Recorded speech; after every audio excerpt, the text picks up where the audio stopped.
Welcome to 5 minute school. প্রতিদিনের মতো আজকেও তোমাদের জন্য দ্য হিন্দু অ্যানালিসিস নিয়ে হাজির হলাম। আজ 29শে আগস্ট 2020। তোমরা জানো 5 মিনিট স্কুল তোমাদের জন্য প্রতিদিন নিয়ে আসে দ্য হিন্দু অ্যানালিসিস, এবং সেটাও বাংলায়। তো চলো, আজ 29শে আগস্ট এর দ্য হিন্দু তোমাদের জন্য কি কি সম্পদ লুকিয়ে রেখেছে। তবে ভিডিওটা শুরু করার আগে একটা ছোট্ট রিকোয়েস্ট আছে, ভিডিওটা যদি ভালো লাগে অবশ্যই লাইক করো, বন্ধুদের সঙ্গে শেয়ার করো, আর প্লিজ বন্ধুদের সাজেস্ট করো আমাদের চ্যানেলটা। আর যারা এখনও আমাদের চ্যানেলটা সাবস্ক্রাইব করোনি, প্লিজ সাবস্ক্রাইব করে পাশে থাকা বেল আইকনটা প্রেস করে দাও, যাতে পরবর্তী ভিডিওগুলোর, লাইভসগুলোর এবং প্রতিদিনের দ্য হিন্দু অ্যানালিসিসের নোটিফিকেশান সবার আগে তুমি পেতে পারো। তবে আর একটি কথা, সেটা হচ্ছে আমরা কিন্তু আজকের দ্য হিন্দু নিউজ পেপারের সমস্ত নিউজ অ্যানালিসিস করব না। কেবলমাত্র সিভিল সার্ভিসেস, পিএসসি, ইউপিএসসি বা ব্যাংকিং এক্সামসগুলোর ক্ষেত্রে যে যে নিউজ আমাদের প্রয়োজন সেইগুলো ধরেই আমরা অ্যানালিসিস করব। তো চলো দেখে নেওয়া যাক আজকে দ্য হিন্দু অ্যানালিসিস আমাদের প্রথম কোন সম্পদ উপহার দিচ্ছে। আজকের প্রথম যে গুরুত্বপূর্ণ নিউজটার দিকে আমরা চোখ রাখবো সেটা হচ্ছে nationally determined contributions. Nationally determined contributions, that is NDCTIA. এনডিসিটিআইএটা কি না, NITI Aayog has launched Indian component of the nationally determined contributions transport initiative for Asia, that is NDCTIA. তাহলে এনডিসিটিআইএ এর পুরো নাম কি? Nationally determined contributions transport initiative for Asia. এটা কারা লঞ্চ করেছে? লঞ্চ করেছে নীতি আয়োগ। এই দুটো কিন্তু তোমার খুব জেনে রাখা আবশ্যক, এগুলো অবশ্যই জেনে রাখো। নীতি আয়োগ একটা কম্পোনেন্ট লঞ্চ করেছে, ইন্ডিয়ান কম্পোনেন্ট। বিষয়টা কি না, nationally determined contributions transport initiative for Asia. এটার আর বাংলা করে বলছি না, কারণ এটা একটা যেহেতু প্রকল্প, কাজে এটার বাংলা করে বলাটা অনাবশ্যক। এবার দেখো এনডিসিটিআইএ, আমি জাস্ট একটু আগে বললাম এনডিসিটিআইএ মানে কি, nationally determined contributions transport initiative for Asia. NDCTIA aims to promote a comprehensive approach to decarbonize transport in India, Vietnam and China. এনডিসিটিআই এর লক্ষ্য কি না, এই জায়গাটা খুব ভালো করে বোঝো। এখানে একটা ওয়ার্ড ইউজ করেছে, ডিকার্বোনাইজ। ওকে, আমি একটু মার্ক করে দিচ্ছি তোমাদের জন্য, সরি। এই ডিকার্বোনাইজ কথাটার অর্থ কি? দেখো, যে কোনো জায়গায় যখন ডি লাগিয়ে দিই, আমরা একটা ডি লাগিয়ে দিলাম, তার মানে কি, এই ডি কথার অর্থ হচ্ছে এখন কি চলছে, কার্বনাইজ, অর্থাৎ কার্বনের সংখ্যা কমিয়ে দেওয়া। বাতাসে অর্থাৎ পরিবেশে কার্বনের পরিমাণ যতটা আছে সেটার পরিমাণকে কমিয়ে দেওয়া। ওকে, সেটা এদের লক্ষ্য কি, এনডিসিটিআই এর লক্ষ্য কি? To promote A comprehensive approach to decarbonise transport in India, Vietnam and China. অর্থাৎ ট্রান্সপোর্টেশনে যে কার্বনের পরিমাণ সেটাকে কমিয়ে দেওয়া হচ্ছে, এটার লক্ষ্য। NDCTIA is a joint programme with a duration of 4 years supported by the, অর্থাৎ এনডিসিটিআইএ একটা জয়েন্ট প্রোগ্রাম, একটি যৌথ উদ্যোগ যার ডিউরেশন হচ্ছে 4 বছর, অর্থাৎ 4 বছরের জন্য একটি যৌথ উদ্যোগ। কারা কারা সাপোর্ট করছে, কাদের যৌথ উদ্যোগ না, international climate initiative. Okay, international climate initiative IKI of the German ministry of the environment. Okay, ভালোভাবে খেয়াল করবে কি, international climate initiative of the German ministry for the environment. Nature conservation, okay, nature conservation and nuclear safety, that is BMU। তাহলে এই তিনটের যৌথ উদ্যোগ হচ্ছে এই এনডিসিটিআইএ। কার কার আবার একবার বলে দিচ্ছি, international climate initiative IKI of the German ministry of the environment, nature conservation and nuclear safety. It is implemented by the consortium of 7 organizations. It is implemented by the consortium of 7 organizations. এটা 7টা organisation বা প্রতিষ্ঠানের যৌথ উদ্যোগে implement করা হচ্ছে। সেটার নাম কি? প্রথম নামটা হচ্ছে দেশকাচে। ওকে, এই উচ্চারণ জাস্ট ফ্রেঞ্চ উচ্চারণ, তোমাদের জন্য জাস্ট ফ্রেঞ্চ উচ্চারণ আমি বলতে পারছি না, তোমরা তোমাদের মতো করে উচ্চারণ করে নিও। আমরা এটা পড়ি GIZ। ওকে, GIZ, তোমরা তোমাদের মতো করে এটার উচ্চারণ করে নিও, আমি জাস্ট মার্ক করে দিচ্ছি তোমাদের জন্য। Second is international council on clean transportation, international council on clean transportation. Third is world resources institute, WRI, world resources institute. এই কমপ্লিট অ্যাব্রিভিয়েশনগুলোও কিন্তু ভীষণ জরুরি, তোমরা অবশ্যই জেনে রাখবে। দেখো ICCTর পুরো নাম হচ্ছে international council on clean transportation, WRI এর পুরো নাম হচ্ছে world resources institute. Next international transport forum, ITF, international transport forum. Next Agora Verkehrswende, okay, Agora. Next partnership on sustainable low carbon transport, that is SLOCAT, partnership on sustainable and low carbon transport foundation. Next renewable energy policy network for the 21st century EV, that is REN21। তাহলে এইগুলো মিলিতভাবে implement করবে। The India component is implemented by 6 consortium of organizations, all except SLOCAT. SLOCAT এর পুরো নাম just একটু আগে তোমাদের বললাম, partnership on sustainable low carbon transport foundation, okay.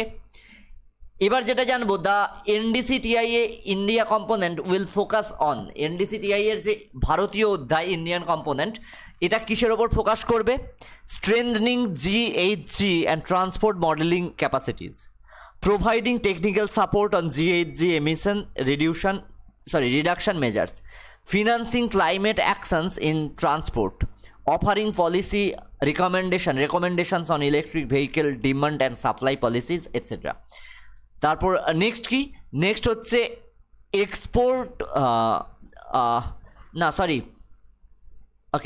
Export preparedness index, okay, export preparedness index, EPI report. EPI রিপোর্টটা সম্পর্কে আমরা একটুখানি জানবো, এটা কিন্তু খুব গুরুত্বপূর্ণ একটা রিপোর্ট।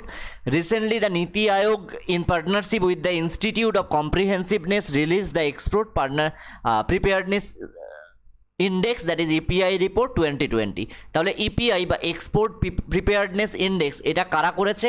এটা নীতি আয়োগ রিসেন্টলি পাবলিশ করেছে। কার সঙ্গে পার্টনারশিপে? না, ইনস্টিটিউট অফ কম্প্রিহেন্সিভনেস, এদের সঙ্গে পার্টনারশিপে নীতি আয়োগ এটা প্রকাশ করেছে, ওকে। It aims to identify challenges and opportunities, enhance the effectiveness of the government policies, and encourage to facilitative regulatory framework for export. It aims to identify challenges and opportunities, enhance the effectiveness of government policies, and encouragement a facilitative regulatory framework for export, okay. তাহলে এক্সপোর্টের জন্য যে challenges, opportunities, অর্থাৎ কী কী challenge আছে, কী কী সুযোগ আছে, এইগুলো নিয়ে রিপোর্ট প্রকাশ করেছে।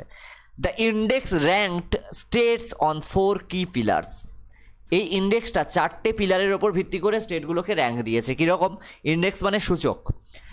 প্রথম হচ্ছে পলিসি, প্রথম যে পিলার সেটা হচ্ছে policy.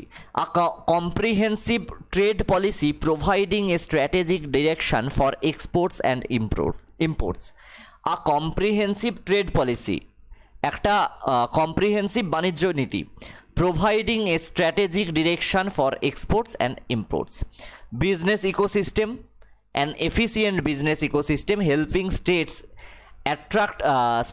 attract investments and create an enabling infrastructure for individuals to initiate startups. An effective business ecosystem helping states attract investments and create an enabling infrastructure for individuals to initiate startups. Next, export ecosystem, এটা পড়লাম আমরা business ecosystem. Next, export ecosystem access the business environment which is specific to export. এগুলো actual তোমাদের জন্য অতটাও গুরুত্বপূর্ণ নয়, গুরুত্বপূর্ণ নিউজটা আমি আগে বলে দিয়েছি। এগুলো আমরা শুধু জেনে নিচ্ছি যে কোন কোন বিষয়ের ওপর ভিত্তি করে ইন্ডেক্সটা বানানো হয়েছে। নেক্সট হচ্ছে এক্সপোর্ট পারফরমেন্স, এই কোন কোন বিষয় শুধু জেনে নেবে, ডিটেলটা আর তোমাদের অত জানার দরকার নেই। This is the only output based parameter and examines the research of export footprints of the state and union territories. The EPI is a data-driven effort to identify the core areas crucial for export promotion at the subnational level. আমি আবার বলছি, the EPI is a data-driven effort to identify the core areas crucial for export promotion at subnational level, that is state and union territories, okay? তো আমাদের জানতে হবে কোন state first, কোন state second, এগুলো জানতে হবে। The index would be helpful the index would be a helpful guide for the state governments to benchmark regional performance with respect to export promotion and thus deliver key policy insights on how to improve and enhance the export. এবার observations কী কী পাওয়া গেছে? The Gujarat has topped the overall EPI 2020 followed by Maharashtra and Tamil Nadu. এই EPI 2020 এই রিপোর্টটাতে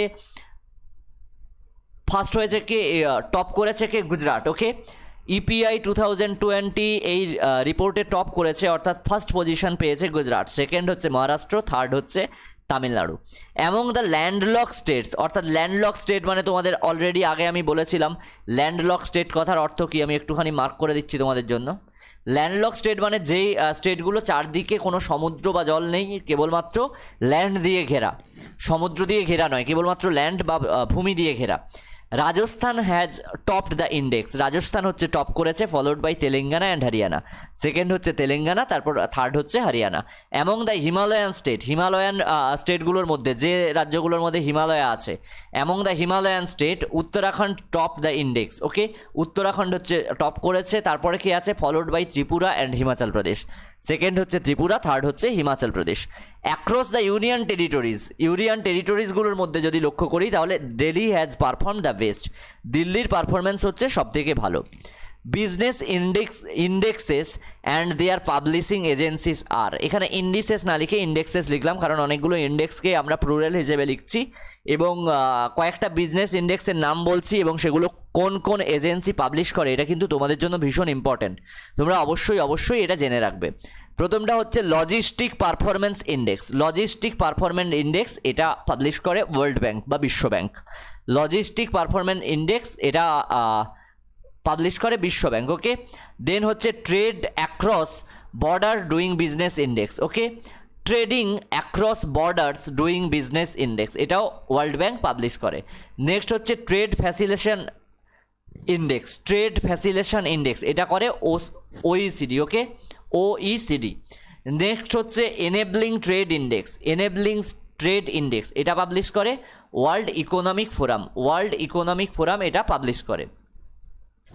এবার আজকের একটা ভীষণ গুরুত্বপূর্ণ নিউজ ছিল যেটার নাম হচ্ছে AUDF-S01।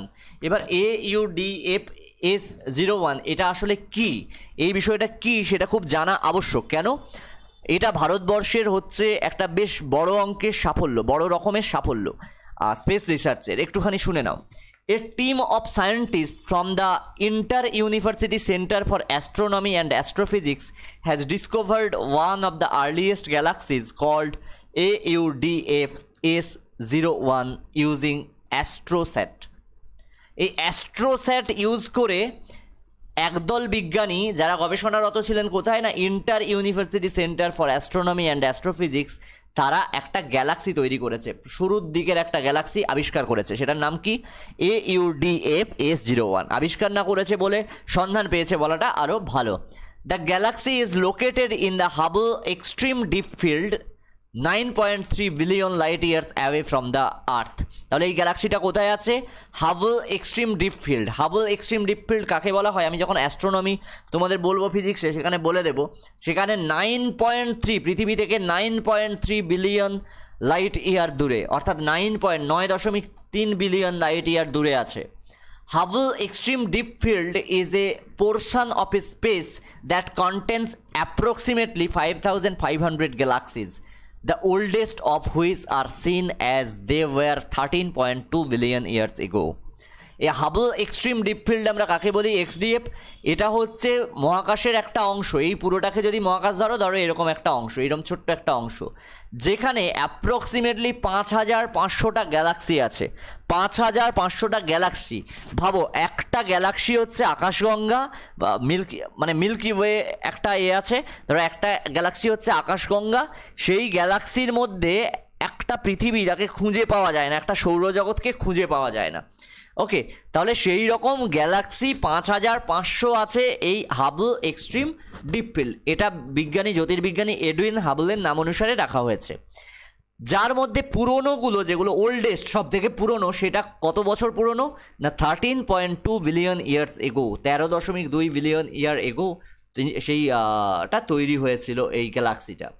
এক্সডিএফ যেখানেই বলবো তুমি বুঝে যাবে যে হাবল এক্সট্রিম ডিপ ফিল্ড, ওকে।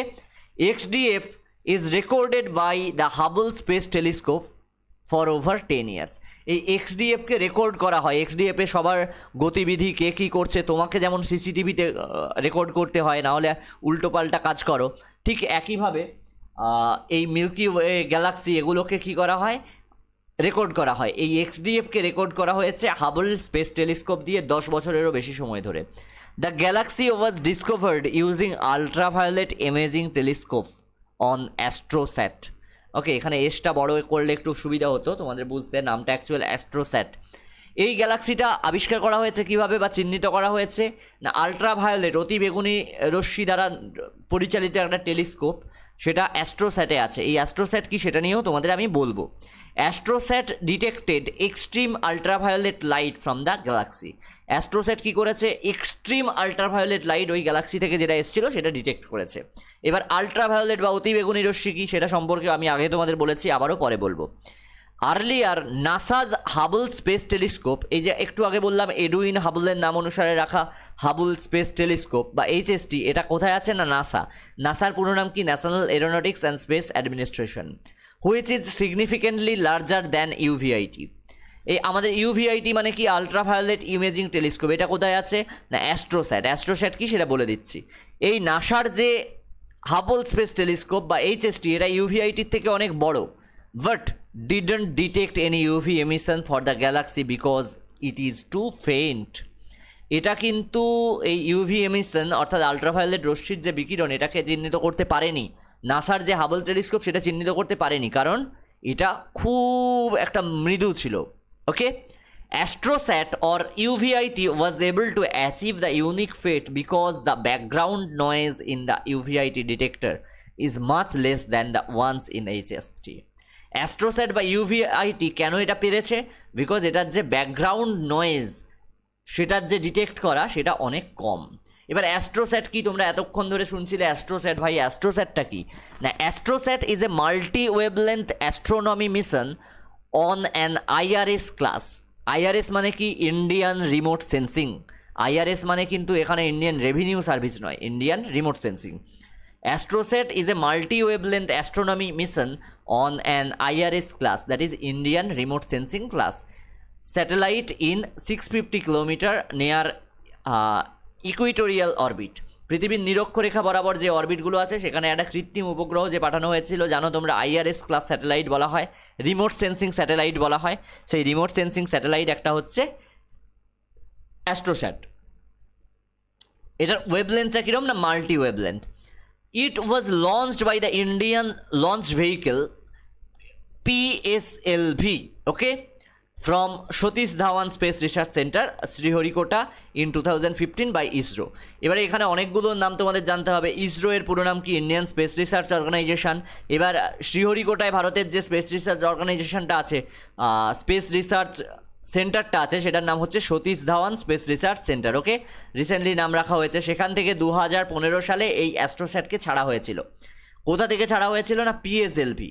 ওকে, পিএসএলভি মানে কি, পোলার স্যাটেলাইট লঞ্চ ভেহিকেল। ওকে, পোলার স্যাটেলাইট লঞ্চ ভেহিকেল। ওকে, এটা তাহলে কোথা থেকে ছাড়া হয়েছিল না, পিএসএলভি যেটা আছে সতীশ ধাওয়ান স্পেস রিসার্চ সেন্টারে, পিএসএলভি দ্বারা ছাড়া হয়েছিল Satish Dhawan space research centre থেকে, শ্রীহরিকোটায় আছে যেটা, এবং সেটা ছাড়া হয়েছিল 2015 সালে, ইসরো ছেড়েছিল।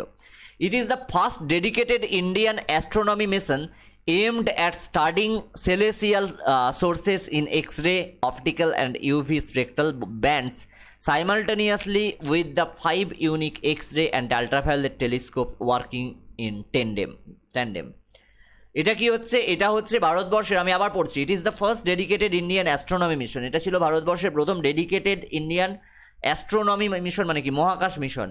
কিসের লক্ষ্যে, এর আগেও তো ডেডিকেটেড ছিল, কিন্তু কিসের উদ্দেশ্যে ডেডিকেটেড না, aimed at studying celestial sources. Celestial মানে মহাজাগতিক sources in X-ray, optical and UV spectral bands. তাহলে কি, X-ray, optical spectrum and UV স্পেকট্রামগুলোর ওপর লক্ষ্য রাখার জন্য, এবং এটাতে 5টা এক্স-রে এবং আলট্রাভায়োলেটের ওপর নজর রাখার জন্য টেলিস্কোপ আছে, যেটা কন্টিনিউয়াসলি কাজ করছে। ওকে, One of the unique features of ASTROSAT mission is that it enables the simultaneous multi-wavelength observations of various astronomical objects with a single satellite. এই অ্যাস্ট্রোস্যাট মিশনের একটা স্পেশাল বৈশিষ্ট্য কি না, এটা একই সঙ্গে একই স্যাটেলাইটের দ্বারা অনেকগুলো ওয়েভলেন্থ অবজারভেশন করা যায় একসঙ্গে।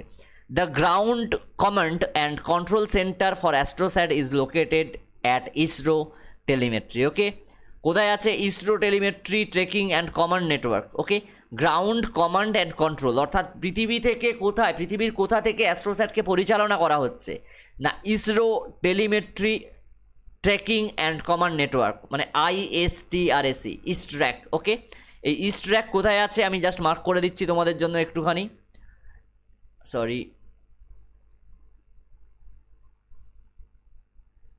মার্ক করে দিচ্ছি, এটা একটু নোট করে নাও। ইস্ট্র্যাক মানে হচ্ছে ISRO telemetry tracking and command network, এটা আছে ব্যাঙ্গালোরে, ইন্ডিয়াতে। ওকে, ইন্ডিয়ার ব্যাঙ্গালোরে অবস্থিত। এরপরে হচ্ছে কিরণ হেল্পলাইন। কিছুদিন আগেই তোমাদের সঙ্গে শেয়ার করেছিলাম একটা গুরুত্বপূর্ণ নিউজ, সেটা হচ্ছে Kiran helpline. The ministry of social justice and empowerment has postponed the launch of Kiran helpline. সেই কিরণ হেল্পলাইনটা কাদের লঞ্চ করার কথা ছিল? The ministry of social justice and empowerment, কিন্তু তারা সেটা পোস্টপোন করেছে। It is a toll free mental health rehabilitation helpline 1800599019 developed by social justice and empowerment ministry. এটা কি ছিল? এটা একটা free mental health rehabilitation helpline ছিল, যেটা ছিল 1800599019। এটা কারা করেছিল না, social justice and empowerment ministry, that is ministry of social justice and empowerment. It aims at providing support for early screening, first aid, psychological support, distress management, mental wellbeing, preventing deviant behaviour and psychological crisis management. দেখো, সুশান্ত সিং রাজপুতের মৃত্যুর পর থেকে psychology নিয়ে সারা পৃথিবী চিৎকার করছে। যে psychology বানানটাও ঠিকমতো লিখতে জানে না, সেও বলছে তুমি যদি মানসিকভাবে বিপর্যস্ত হও, ফেসবুকে স্ট্যাটাস দিচ্ছে, তুমি যদি মানসিকভাবে বিপর্যস্ত হও আমার সঙ্গে কথা বলো, আমি তোমাকে সাইকোলজিক্যালি সাপোর্ট দেবো। But psychology itself a subject. Okay, medical সায়েন্সের খুব গুরুত্বপূর্ণ একটা সাবজেক্ট হচ্ছে সাইকোলজি, যেটা প্রত্যেককে কম্পালসারি পড়তে হয় পেশেন্ট সাইকোলজি বোঝার জন্য। তো ভারত সরকার এরকম একটা উদ্যোগ নিয়েছিল যে সাইকোলজিক্যাল প্রবলেমের জন্য অ্যাকচুয়াল আমাদের প্রত্যেকের মধ্যে একটা ডিজিজ আছে যেটার নাম হচ্ছে STD। ওকে, স্যাডেটিভ পার্সোনালিটি ডিসঅর্ডার। এইটা আমাদের যাদের 0.5-এর থেকে বেশি হয়ে যায়, দেখো আমরা অনেক সময় দেখি যে বাসে যেতে যেতে বাইরে কোনো একটা অ্যাক্সিডেন্ট হয়েছে, তখন অ্যাক্সিডেন্টটা দেখলাম, অ্যাক্সিডেন্ট যদি না দেখতে পাই আমাদের মধ্যে মনে হয় ইস অ্যাক্সিডেন্টটা হলো না, অ্যাক্সিডেন্টটা হলো না, এরকম একটা সবার মনে হয়। আমরা সেটাকে কী করি, আমরা সেটাকে চেপে দিই, আমাদের যে ওয়েলবিং, আমাদের যে গুড বিহেভিয়ার, জেন্টলম্যানশিপ, এগুলো দিয়ে আমরা ওটাকে চেপে দিই। আমরা ধরো এই হরিণটাকে মারতে পারলো না বাঘটা, এটা একটা চেপে দিই। সেই কারণে দেখবে ফেসবুক বা ইউটিউবে অনেক সময় ক্রুয়েল যে ভিডিওসগুলো, সেগুলো অনেক ক্ষেত্রে লোকে দেখতে চায়। এই বিষয়টা হচ্ছে STD-কে অনেক সময় দমিয়ে রাখার প্রয়াস। STD মানে হচ্ছে স্যাডেটিভ পার্সোনালিটি ডিসঅর্ডার। এটা যখন বেশি হয়ে যায় তখন মানুষ হিংস্র হয়ে ওঠে, আত্মহত্যার টেন্ডেন্সি বাড়ে, এরকম সাইকোলজিক্যাল হাজার প্রবলেম আছে। সেই প্রবলেমগুলো না ডিটেক্ট করতে পারলে আমাদের বর্তমান সমাজে দেখা যায় বেশিরভাগ মানুষ সাইকোলজির সাপোর্ট নিতে চায় না, সাইকোলজিস্টের সাপোর্ট নিতে চায় না। কিন্তু আমরা এখন ব্যস্ততার সময়ে এবং নানাবিধ কারণে সাইকোলজিক্যাল অনেক ডিসঅর্ডারে ভুগি, ঠিক আছে, অনেক কমপ্লেক্সিটিতে ভুগি। তো এই সাপোর্টগুলো আমাদের গভর্নমেন্ট প্রোভাইড করার জন্য অ্যাকচুয়ালি এই ইউনিটটা খুলেছিল, যেটা আর্লি স্ক্রিনিং, সাইকোলজিক্যাল প্রবলেমটা খুব বেড়ে যাওয়ার আগে স্ক্রিন করা, ফার্স্ট এড এবং সাইকোলজিক্যাল সাপোর্ট দেওয়া, এই জন্য খোলা হয়েছিল। The helpline will offer support in 13 languages for any individual, family, NGOs, DPOs, parent associations, professional associations, rehabilitation institute, hospitals or anyone in need of support across the country. অর্থাৎ এই হেল্পলাইনটা 13টা ভাষায় কোনো একজন ব্যক্তিকে বা পরিবারকে, NGO-কে, DPO-কে, অভিভাবকদের সমিতিকে, প্রফেশনাল অ্যাসোসিয়েশনসকে, রিহ্যাবিলিটেশন ইনস্টিটিউট বা হসপিটাল বা যে কেউ সাপোর্ট চাইলে তাকে সাপোর্ট করার জন্য খোলার কথা ভাবা হয়েছিল। The helpline will have a capacity of handling 300 clients per hour. এই হেল্পলাইনে 300 জন ক্লায়েন্টকে প্রতি ঘন্টায় হ্যান্ডেল করার ক্যাপাসিটি থাকবে। The helpline will be coordinated by, কার দ্বারা কোঅর্ডিনেট করা হবে এই হেল্পলাইনটা, কারা করবে না, national institute for the empowerment of persons with multiple disabilities. National institute for the empowerment of persons with multiple disabilities, NIEPMD, এটা চেন্নাইতে আছে। And national institute of mental health rehabilitation, NIMHR, এটা আছে সেহরে। এরপর একটা গুরুত্বপূর্ণ নিউজ আজকে ছিল, যেটা তোমাদের না বললে অনেকটাই আমরা জাস্ট মিস করে যাব, সেটা হচ্ছে health data management policy. Health data management policy বিষয়টা কি না, national health authority has released the draft health data management policy of the national digital health mission. National health authority হচ্ছে একটা ড্রাফট প্রকাশ করেছে হেলথ ডেটা ম্যানেজমেন্ট পলিসির ওপরে, যেটা হচ্ছে ন্যাশনাল ডিজিটাল হেলথ মিশনের একটা পর্যায়ে। NHA is the apex agency of the government of India responsible for the implementation and management of Ayushman Bharat and the national digital health mission across the country. তাহলে এই যে আয়ুষ্মান ভারত একটা চলছে এবং NDHM চলছে, যেন ন্যাশনাল ডিজিটাল হেলথ মিশন, এইটার apex organisation, apex মানে সর্বোচ্চ বা হাইয়েস্ট, অ্যাপেক্স অর্গানাইজেশন হচ্ছে, অ্যাপেক্স এজেন্সি হচ্ছে NHA। ওকে, তার মানে NHA এর পুরো নাম কি বললাম, national health authority. The draft health data management policy acts as a guidance document to set out the minimum standard for health data privacy protection. এটার খুব বেশি বলার দরকার নেই।